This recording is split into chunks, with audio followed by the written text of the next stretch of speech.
Amén. Dios les bendiga, hermanos. Gracias por el privilegio de estar nuevamente conectados por esta vía virtual. Esperamos en Dios que la palabra que hoy en su misericordia va a fluir, como decíamos ayer en nuestra reunión congregacional. Recuerde que la palabra es viva y es eficaz. Es viva porque el Espíritu Santo respalda toda escritura que sale de la boca de Dios. Todo lo que es inspirado por Dios sale de la boca de un hombre, de la boca de un delegado, y esa palabra está vivificada. La palabra que Cristo dice es espíritu y es vida. Y esa palabra, como dice en Hebreos 13:8, es de ayer, de hoy y de siempre.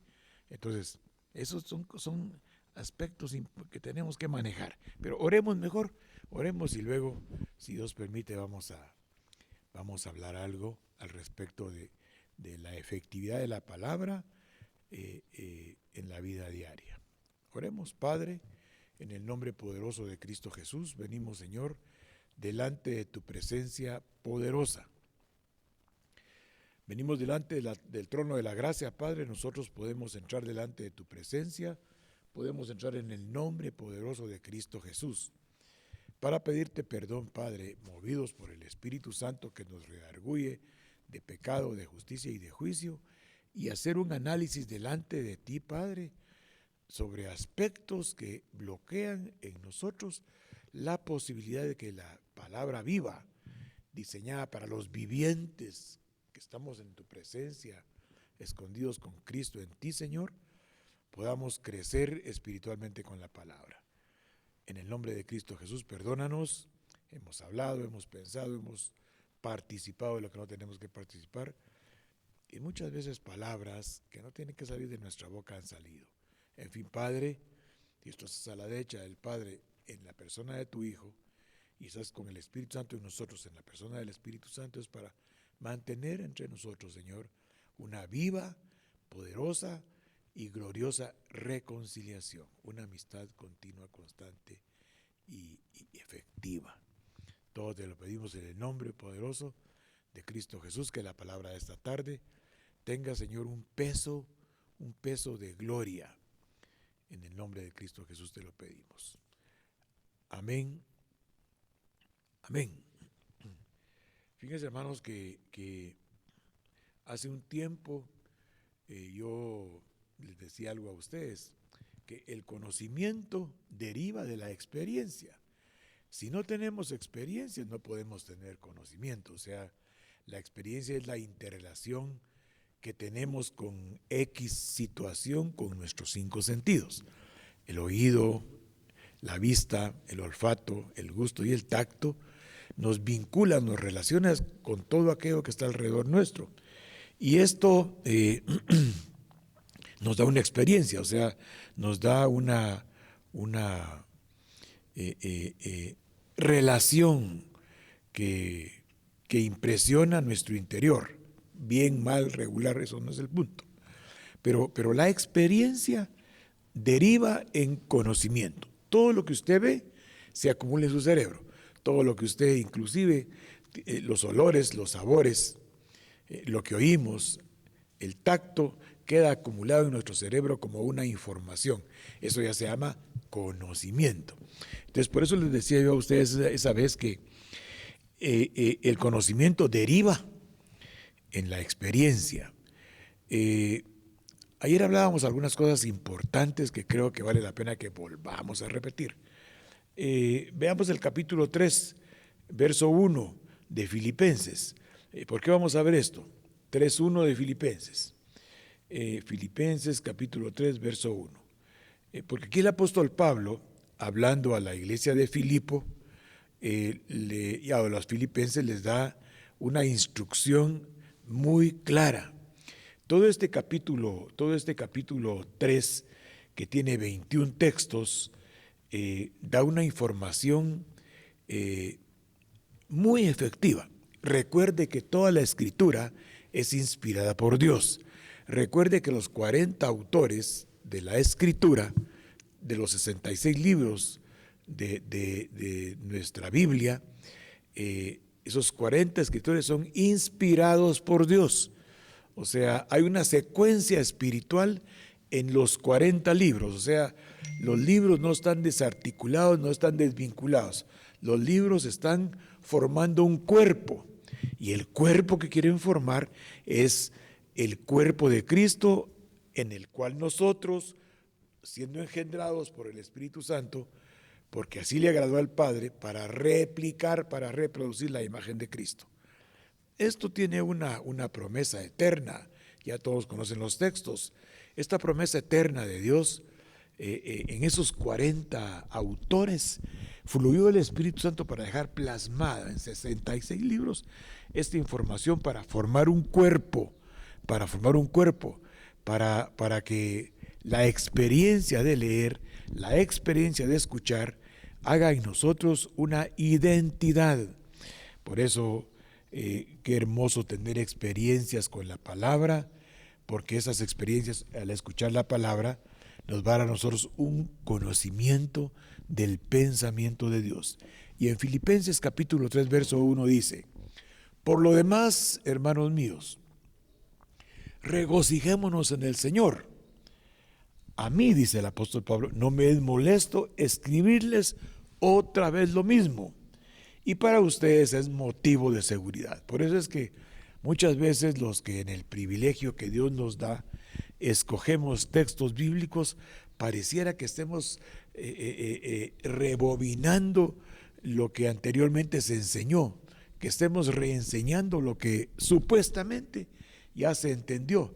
Pero la palabra es, por el hecho de fluir de la boca de Dios, encuentra en nosotros algún grado de resistencia que puede ser una distracción, una alteración emocional del carácter, un rechazo que pueda haber dentro de nosotros hacia alguien o hacia algo.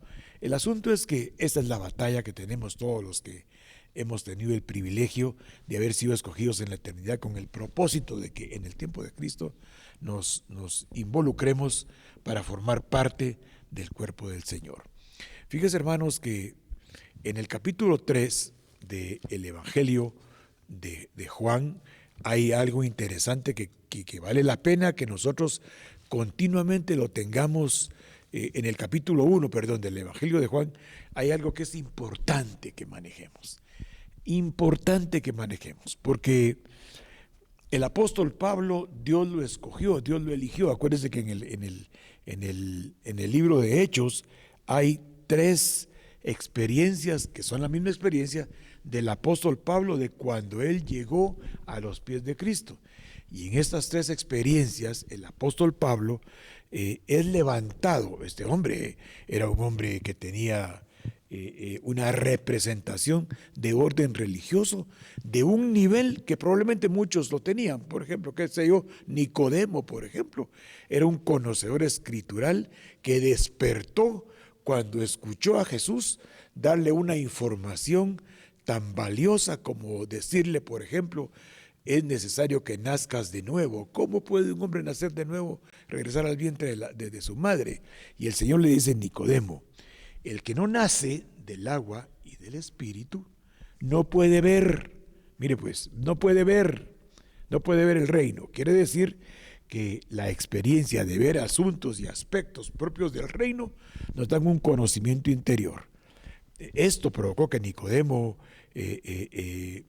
pues usemos la palabra, se convirtiera a Cristo, o sea, se incorporara al punto doctrinal que había salido de la boca de Dios, cumpliéndose las profecías del antiguo pacto, más de 1300, en las cuales se decía que aparecía un Mesías con una delegación de siervo sufriente, de cordero. Mire lo que dice el capítulo 1 del Evangelio de Juan, en el verso 17, leámoslo. Lo voy a leer en la versión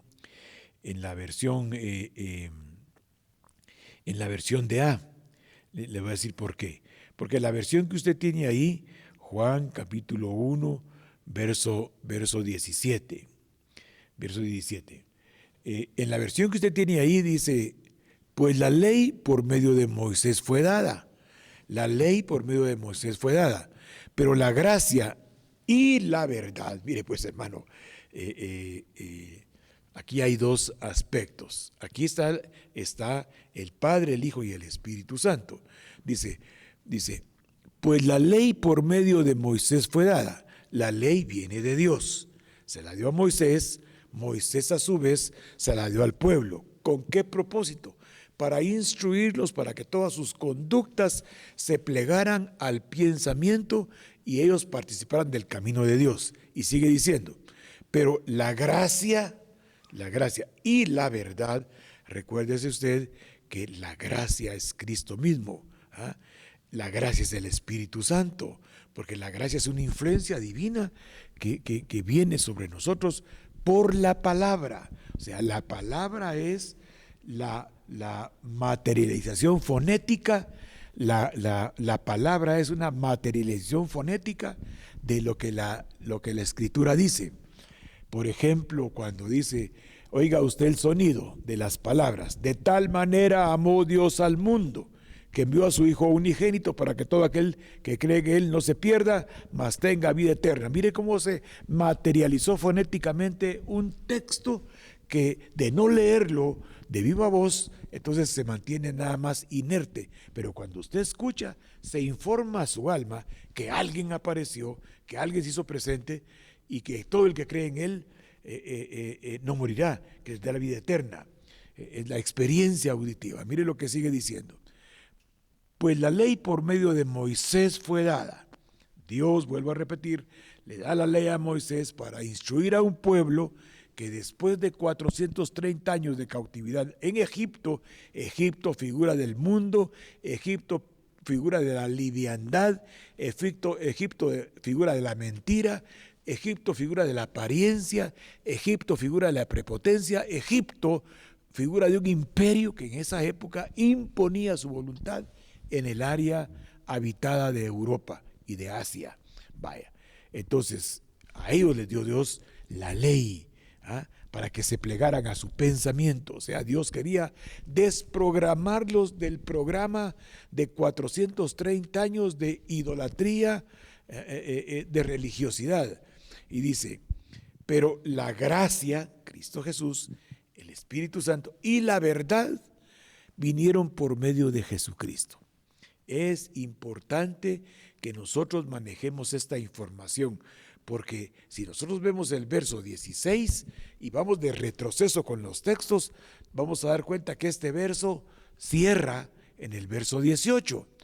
Juan capítulo 1, verso 17, vamos a regresar unos versos, pero todo lo que encierra esto es el verso 18. Y cuando se cierra el verso 18 del capítulo 1 de Juan, nos vamos a dar cuenta que la gracia, la ley y la verdad están en el verso 18. Mire, leamos pues. Vamos de regreso, verso 16. Porque de su plenitud, o sea, de la gracia y de la verdad que vino en Cristo Jesús, porque de su plenitud tomamos todo gracia sobre gracia. ¿Ah? Hubo un hombre, verso 15, que da testimonio de Cristo Jesús y clamó diciendo, este es aquel de quien yo decía, el que viene después de mí es antes de mí, porque era primero que yo. O sea, aquí hay un sesgo en el cual Juan el Bautista está hablando de la eternidad del ser que ahora se va a hacer, ya se hizo presente. Sigamos leyendo, verso 14. Y ese verbo que Juan dijo en el verso 15, que él fue antes de él, alguien pensará, ¿cómo es eso que fue antes de él? Recuérdese usted que cuando María visita a Isabel, ya Isabel tenía 6 meses de estar esperando en su vientre a Juan, cuando quedó por promesa del ángel Gabriel a Zacarías, que era sacerdote en el orden de Abías, de que aquella mujer, la mujer de Juan que era estéril, de Zacarías que era estéril, quedaría esperando un hijo. Interesante lo que sigue diciendo. Y aquel verbo fue hecho carne y habitó entre nosotros. Ahora lo vamos a leer normalmente del 15 al 18, del 14 al 18.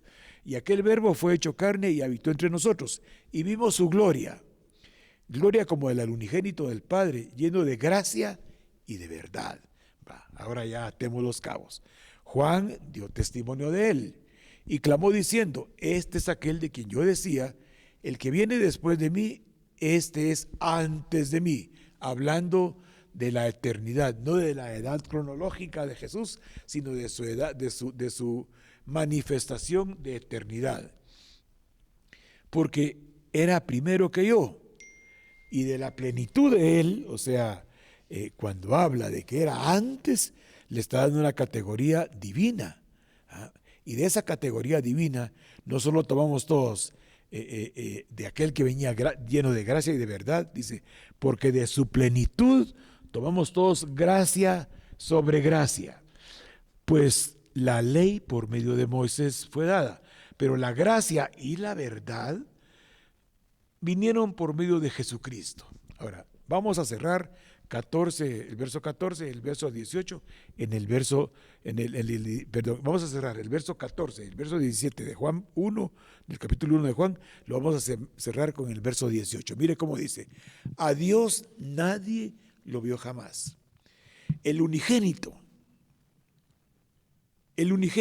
que está en el seno del Padre, y ahí le pone la palabra hijo, el unigénito hijo que está en el seno del Padre, Él le ha dado a conocer.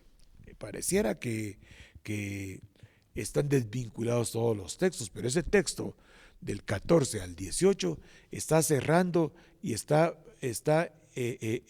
manifestando la delegación para la cual había venido el Mesías. Ahora, cuando nosotros leemos esto, que tenía gracia y verdad, regresemos ahora a Mateo capítulo 16.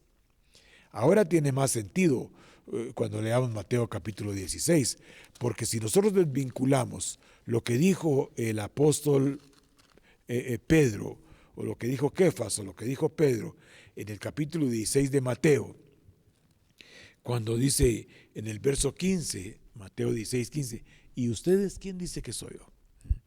Esta respuesta de Pedro, usted la puede asociar con la experiencia gloriosa que acabamos de tener al oír por nuestros oídos, por la fonética de la palabra, por el ruido que hace la palabra, oímos algo interesante. Empezó en Juan capítulo 1, verso 14 al 18, y nos demostró que el personaje que a continuación se le llamará Mesías traía un bagaje espiritual. Nunca, jamás había sido establecido algo así sobre la tierra. Ahora entendemos cuando dice el Señor: ¿y ustedes quién dice que soy yo? La respuesta de él, la respuesta de Pedro. Respondió Simón Pedro, 16 de Mateo: tú eres el Mesías. Tú eres el Mesías. Y ahora vamos a hacer algo. Vamos a leer Juan 1:17. Pero yo lo voy a leer en la versión de A. La versión suya es una versión que dice: porque la ley vino por Moisés, ¿verdad? Pero la gracia y la verdad vinieron por medio de Jesucristo. Mire cómo dice la versión de A. Es que estamos aquí detenidos en el verso 16 de Mateo 16. Respondió Simón Pedro y dijo: tú eres el Cristo, el Hijo del Dios viviente. Así dicen todas las versiones. Pero la versión de A, esa versión Kadosh israelita, dice: tú eres el Mesías. Y cuando habla de Mesías, está hablando de alguien que traía una representación espiritual de tal nivel que la unción de carácter literal que otros recibían, reyes y sacerdotes y algunos profetas, ellos habían sido ungidos con una unción mesiánica. ¿Por qué mesiánica?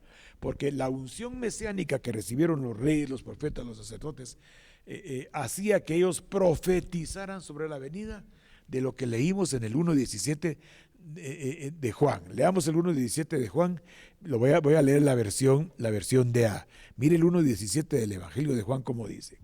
Porque la Torá fue dada por medio de Moshe. Y mire cómo dice. La misericordia, dice, y la verdad vinieron por medio de Yahshua HaMashiach. Aquí es interesante porque allá decía la gracia y la verdad, pero aquí dice la misericordia. Ahora, ¿por qué en unas versiones dice misericordia, la DA, y en las versiones, digamos, de traductores que no tenían un origen hebreo, ¿por qué dice misericordia?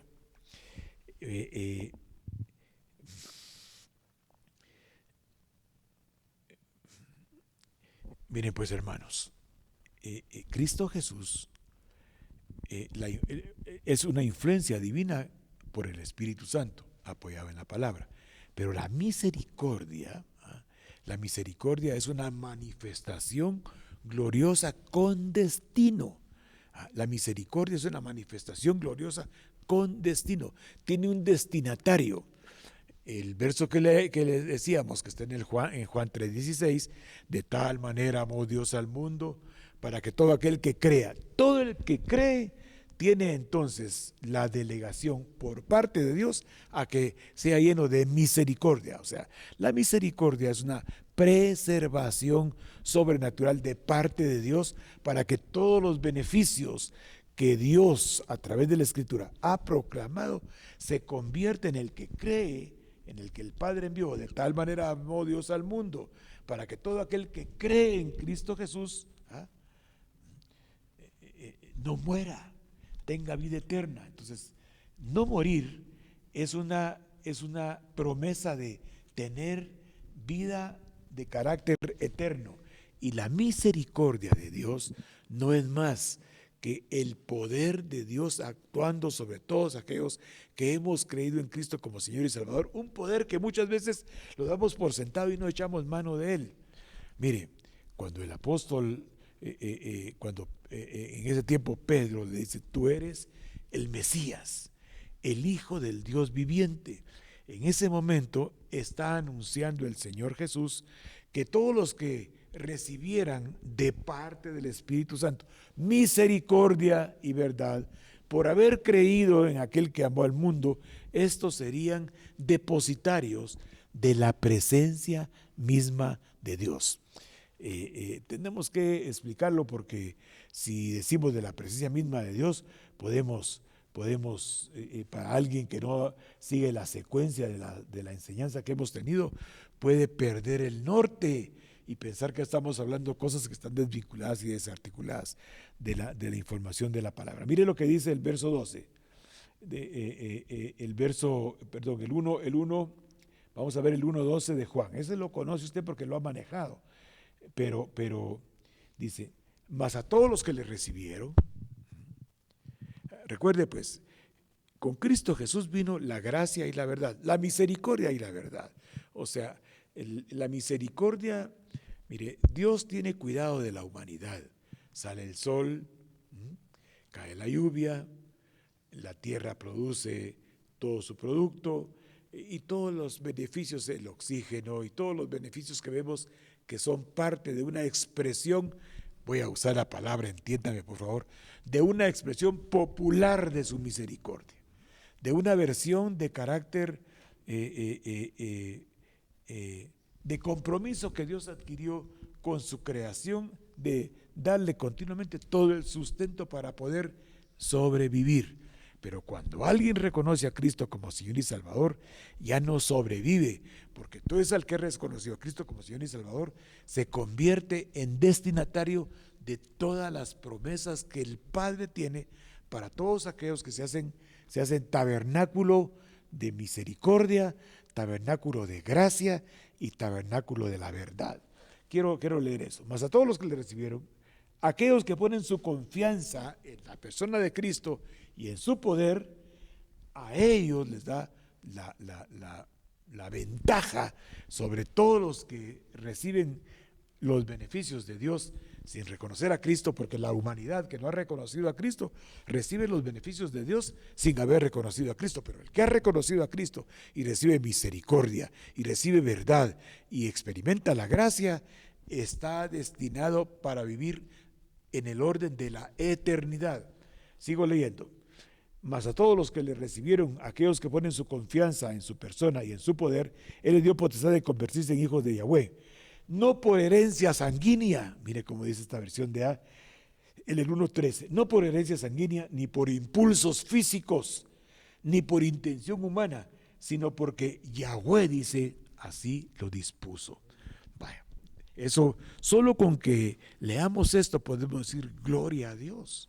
Gloria al Señor Jesucristo. Pero mire cómo Dios va a delegar, como hemos estado viendo, dentro de lo que estamos hablando, hemos estado viendo la santificación progresiva. Para que alguien pueda entrar en el proceso, esa palabra santificación quiere decir purificación. La palabra es espíritu y es vida. Esto que estamos hablando ahorita de la purificación es una promesa. Es una promesa. Primero veámoslo. Vamos a Ezequiel 36. Usted que nos ha seguido continuamente ya tiene en su mente lo que vamos a mencionar. Ezequiel capítulo 36. Mire pues, la palabra purificación es importante que la manejemos, porque la palabra purificación es decir, una persona que va a dejar de tener las contaminaciones propias del mundo espiritual. Por ejemplo, cuando veamos algo sencillo, cuando se pone a hervir agua sobre 100 grados centígrados, o sea, a esa temperatura de 100 grados centígrados, por 5 o 10 minutos, no importa la condición y el agua de donde se haya obtenido, ese nivel va a provocar que las bacterias que pueden provocar destrucción del tejido humano desaparezcan. Entonces podemos decir que aunque tenga restos y tenga residuos, esa agua tiene la pureza para no provocar daño, para no provocar transporte de bacterias al interior del cuerpo. Después, y esto, el proceso de pureza del agua, por ejemplo, con el cloro, con sulfatos o con químicos que se emplean con el propósito de provocar que el agua esté carente de bacterias que en un momento dado pueden contaminar o infectar. Estos procesos garantizan la pureza de más del 99% del agua. También tengo que decir que hay algunas bacterias de tipo patógeno para el humano no demostrado que enferman, que resisten los 100 grados centígrados, pero que no enferman al organismo vivo o a las células vivas. Regresemos al asunto. El agua entonces tiene el propósito de limpiar, el propósito de purificar. Cuando hablamos de purificar, en el mundo espiritual estamos hablando de que toda contaminación del alma, todo germen de la tiniebla, toda porción de orden satánico o diabólico, que Dios reprenda al diablo, que pueda estar dentro de nosotros, va a ser erradicada, porque Dios quiere que nuestro espíritu, nuestra alma y nuestro cuerpo sean irreprensibles para el día de su venida. ¿Por qué estoy hablando de esto? Porque la misericordia, la gracia y la verdad únicamente están destinadas para aquel que ha recibido a Cristo como Señor y Salvador. Si alguien no ha recibido a Cristo como Señor y Salvador, puede tener la información. ¿Por qué estamos mencionando al apóstol Pedro? Porque él dijo, tú eres el Mesías, tú eres el Hijo de Dios, tú eres el que vendría a cumplir todas las promesas del antiguo pacto con el propósito de reconciliar a la humanidad con Dios. Dios solo se reconcilia con el que se purifica delante de él. Por ejemplo, cuando usted confiesa sus pecados y se aparta, ¿qué alcanza? ¿Qué alcanza usted cuando usted confiesa sus pecados y se aparta? ¿Qué alcanza? No me van a soplar, misericordia. Fíjese que en el capítulo 28, lo vamos a leer, verso 13, leámoslo. O sea que la misericordia es una manifestación de Dios. Hay unos versos que meramente Dios los voy a traer a colación en Lamentaciones 3. Pero yo lo que quiero que entienda, por eso leímos la DA, la misericordia y la verdad. Las otras versiones, la gracia y la verdad. La misericordia, la gracia es una influencia divina. La misericordia es la gracia patente, vigente y actuante en cada uno de nosotros. Y vamos a leer Proverbios capítulo 28, yo lo voy a leer en la versión de A. Proverbios capítulo 28 y vamos a ver el verso 13.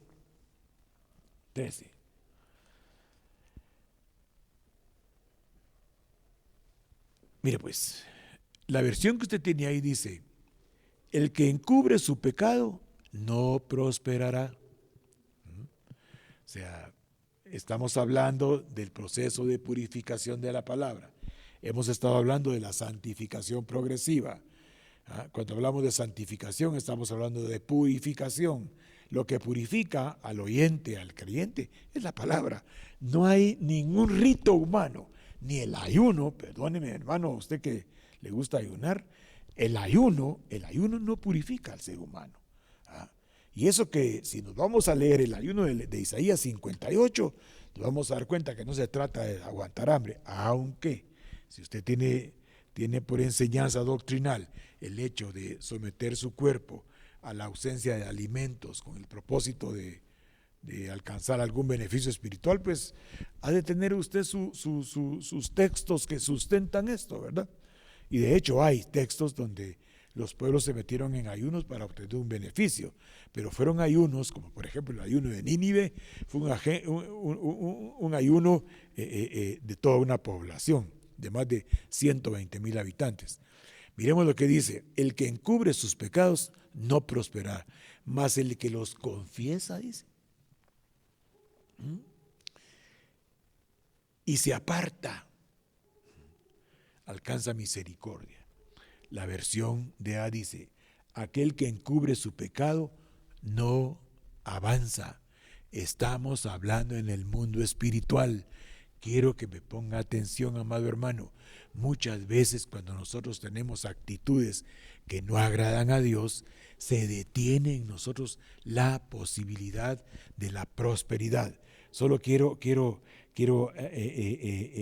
veamos algo importante. Mire pues, esa palabra prosperar es la palabra salak en el hebreo, salak. Esa palabra salak es interesante porque quiere decir tener buen éxito, porque quiere decir salir adelante, porque quiere decir mejorar la condición y prosperar en el área que uno necesita. El que encubre, o sea, el que encubre, ¿quién es el que encubre? Y eso lo explicamos una vez. Cuando uno encubre algo es porque ha pecado, porque ha fallado, porque ha actuado en el 100% de las situaciones en contra de la integridad de alguien o han actuado en contra de su integridad. Cuando los vacíos del alma, porque las etapas han adolecido de la presencia de Dios, entonces se llenan esas etapas, esos espacios del alma con mentiras, con apariencias, se llenan con actitudes carnales. Mire pues, dice, el que encubre sus pecados no prospera, pero el que confiesa, dice, o sea, el que los presenta, el que los expone, este va a alcanzar misericordia. Esa palabra misericordia es interesante porque cuando vemos es Rakham. Y mire hermano, la misericordia es la presencia de Dios dentro de nosotros. La misericordia es la palabra activa dentro de nosotros. Cuando leemos nosotros Ezequiel 36, no crea que se me había olvidado, cuando leemos nosotros Ezequiel 36 nos damos cuenta de algo interesante. Dice el verso 25. Luego vamos a ir a Juan 3, versos 3, versos 3, 5. Porque yo quiero que usted se dé cuenta que cada vez que usted tiene la experiencia de oír la palabra, el conocimiento sobre acciones y actitudes que tiene que tomar, no las tenga en poco. Si usted ha pecado, si usted ha fallado, si usted ha hecho actitudes y ha tenido conductas que pongan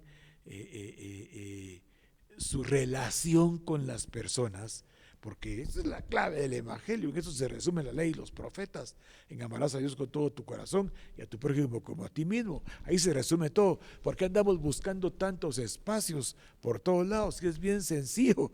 La paz con Dios conlleva paz con los seres humanos. Ni modo que vamos a tener paz con los seres humanos solo con aquellos que no nos han hecho nada, especialmente si pertenecen al cuerpo de Cristo. Miren lo que dice 36:25. Esparciré sobre vosotros agua limpia y seréis limpiados de todas vuestras inmundicias y de todos vuestros ídolos los limpiaré. Entonces, la confesión de una condición que no agrada a Dios es porque la palabra, o sea, es porque la misericordia ha cobrado vida. Cuando la misericordia, que es la palabra, en nosotros ha cobrado vida, cuando la influencia divina dentro de nosotros, que es la presencia del Espíritu Santo, activando la palabra, ha cobrado vida, entonces aparece aquel verso famoso, que ya lo vamos a ver primeramente Dios. Mire el verso 26, os daré corazón nuevo y pondré espíritu nuevo. Quiere decir que no prosperar, ni hay corazón nuevo, ni hay espíritu nuevo. El que no confiesa y se aparta, no hay espíritu nuevo, no hay corazón nuevo. Sigue actuando dentro del mundo espiritual con el corazón viejo, con el espíritu de contaminación. No sé si me estaré explicando, pero dice, y voy a quitar las actitudes carnales, y voy a quitar esa dureza del corazón, y entonces voy a pedir un corazón sensible. Leí el capítulo 36 de Ezequiel, versos 25 y 26. Ahora bien, es posible que yo ya haya recibido a Cristo como Señor y Salvador y tenga todavía engavetada en mí la misericordia, y tenga engavetada en mí la verdad, y tenga engavetada en mi alma la gracia. O sea, características especiales de la presencia misma de Dios en nosotros. Juan capítulo 3, verso 5. Ya vamos a ir terminando porque ya me sonó la campanita de... Dice, Jesús hablando con Nicodemo. Nicodemo, de cierto te digo, que si no naces del agua, no puedes ver el reino. El que confiesa su pecado, porque la palabra lo invita a ponerse en paz con Dios. El que confiesa su pecado, porque la palabra lo invita a ponerse en paz con Dios, va a obtener beneficios interesantes. Veamos un beneficio así rapidito. Por ejemplo, en Job capítulo 22, verso 21. Estamos leyendo Juan 3:3. Leímos Ezequiel 36, 25 y 26. Todo viene porque esto lo hemos repetido varias veces. Filipenses 3, capítulo 1. Lo hemos repetido muchas veces, hermano, pero no hay prosperidad en muchos. En mí no hay prosperidad. En algunas cosas tengo el conocimiento, tengo la experiencia del conocimiento porque lo he escuchado o lo he leído por mis ojos, pero ese conocimiento no ha cobrado vida. Es lo que yo ayer les decía, hermanos amados, la palabra es inspirada por Dios, la palabra es espíritu y es vida. Entonces la gracia, la misericordia y la verdad es espíritu, ¿verdad? Pero acto seguido tiene que ser vida, y solo siendo vida replica la imagen de Cristo. Mire lo que dice entonces, voy a leer otra vez 3:3 de Juan. Respondió Jesús y le dijo, de cierto te digo que el que no nace de nuevo no puede ver el reino de Dios.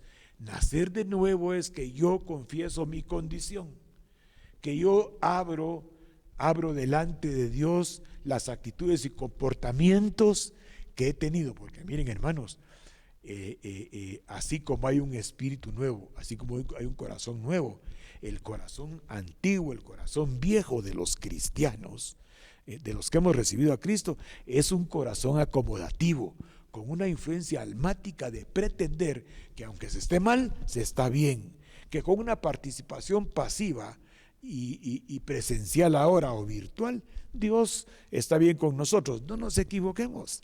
No querramos poner a Dios dentro de nuestros caminos, dentro de nuestros pensamientos. Recuerde allá en el capítulo 55 de Isaías, mis caminos no son tus caminos, ni mis pensamientos son tus pensamientos. Apártese todo aquel que hace lo que no le agrada a Dios, entonces va a activar dentro de la misericordia, va a tener corazón nuevo, va a tener espíritu nuevo. Mire pues, y entonces a continuación dice el capítulo 22 de Job, verso 21. Esto es bien interesante. Interesante porque dice, vuelve ahora, estoy hablando con todos los hermanos y estoy hablando a mí también, que tenemos probablemente dentro de nosotros algunas actitudes que han momificado, han provocado dentro de nosotros que la palabra no sea eficaz. La eficacia de la palabra es la manifestación gloriosa de Dios a través de usted, resolviéndole asuntos, resolviéndole aspectos de carácter emocional, que usted probablemente ha olvidado y como consecuencia de eso es cristiano, pero no prospera. Ahora, ¿qué es prosperar en el cristianismo? El que confiesa su pecado y se aparta, prospera. ¿Por qué? Porque la misericordia, la verdad y la gracia están actuando en él, porque la palabra es el camino, es la verdad y es la vida. Mire lo que dice el 22, 21 de Job. Vuelve ahora en amistad con él, con Dios, ¿verdad? Acto seguido tendrás paz y como consecuencia de eso te vendrá el bien. ¿En dónde? En tu casa, en tu casa, en tu casa, en tu vida, en tu conducta, en tu forma de pensar, en tu forma de actuar. Dice, toma la palabra y apropiate de ella. Dice el verso 22, toma la palabra y apropiate de ella. Y esa palabra escríbela en tu corazón. Se recuerda ya del capítulo 3 de Segunda de Corintios, somos cartas abiertas y está escrito en nuestro corazón, con la mano del Espíritu Santo, la palabra cada vez que se habla le está pidiendo a usted y a mí, no te descuides, no te olvides que eres el destinatario de la misericordia, eres el destinatario de la gracia, eres el destinatario de la verdad. En los hogares donde no hay paz, en los hogares donde no hay paz, donde no está el bien reinando, en esos hogares, ¿para qué le estamos buscando tanto diagnóstico? ¿Para qué le estamos haciendo tanto examen? El problema es que no hay una amistad con Dios, por eso dice, amístate con Dios y todo te saldrá bien y tendrás paz. Pon las palabras de Dios, ponlas a actuar, ponlas en tu boca, que cuando habla del corazón es que el alma se sujeta a la palabra. Y para terminar, dice el verso 5 del capítulo 3 del Evangelio de Juan. De cierto te digo, que el que no nace, ahora, del agua y del Espíritu Santo, o sea, la palabra figura de la palabra lava nuestra inmundicia. La palabra nos marca, nos enseña lo que no está bien para Dios. La palabra señala en nosotros lo que desagrada a Dios. La palabra señala en nosotros por qué estamos enemistados con Dios, por qué no hay bien, por qué no hay paz dentro de las casas. La palabra nos señala que como no está en el corazón la palabra, estamos actuando desde el punto de vista religioso. Entonces sigue diciendo a continuación, dice el verso 5, de cierto te digo, que el que no nace del agua y del Espíritu, no puede entrar. Esa entrada tiene dos grandes vertientes. La primera entrada, el día que el Señor venga y nos transforme. La segunda entrada. La primera entrada, ¿cuál es? Que aquí estemos disfrutando ya, que aquí estemos experimentando ya los beneficios los beneficios del reino. Hermanos amados, en el nombre de Cristo Jesús, esperando que Dios en su misericordia tome el control y el dominio de nuestras vidas. Deje que Dios lo gobierne. Deje que Dios lo gobierne. ¿Ah? Pueden haber problemas, pueden haber manifestaciones de toda índole dentro del seno habitacional de cada uno. Pueden haber manifestaciones de todo índole dentro de mi vida personal.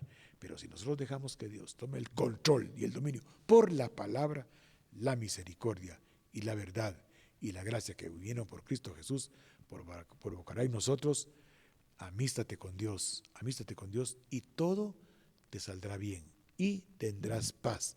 Ponga ahora la palabra a funcionar con la ayuda del Espíritu Santo dentro de tu vida diaria, y entonces aquella palabra no solo será espíritu, sino que también será vida.